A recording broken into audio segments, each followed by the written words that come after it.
Insulin is a helicopter mom. It doesn't leave the body until it's for sure the glucose is gone. Wake up in the morning, bagels, pancakes, potatoes, starch, carb, sugar, orange juice from a carton, sugar. Insulin spike, fat growth. We go to work, now we have our coffee and creamer, insulin spike, fat growth. All right, 3 hours are going by, at least it's finally gonna come down. Oh, lunch, insulin, fat growth. Afternoon snack, insulin, fat growth. Oh, dinner, insulin, fat growth. Oh, dessert, insulin, fat. Oh, late night snack, insulin, fat growth. And we do that for 15, 20, 30 years of our life. Insulin, fat growth, insulin, fat growth. So now we have this insulin, fat growth, but now our fat cells are becoming insulin resistant.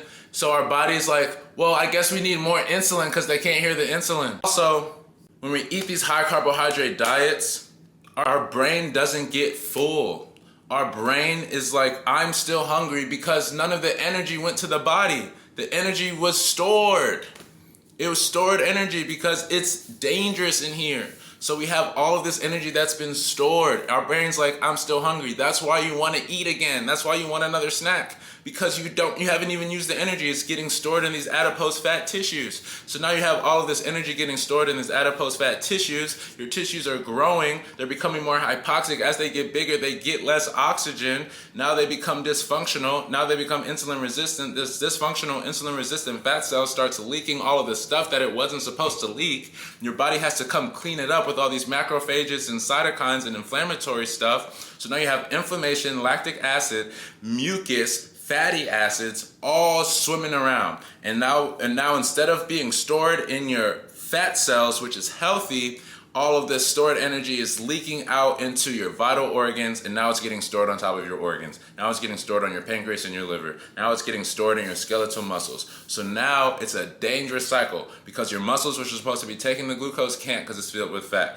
Your fat cells are so big and they're so insulin resistant that we need more insulin in the body. The pancreas has fat on it from all the fat cells leaking, and the pancreas is pumping all this extra insulin, and the insulin is telling your body to store more fat, so you're getting even fatter. And at the same time, you are not even satisfying your hunger, gang. So you want to eat more. And so now you eat more, and you're going to put more carbs and more sugar in your body. Guess what? Now you have to pump more insulin.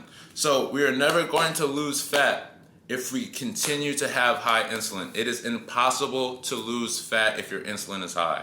We have to focus on insulin sensitivity. Calorie deficit will not matter if we have the same person eating the same amount of calories with no insulin and with high insulin. The person with high insulin is going to store everything. The person with low insulin is going to not store everything.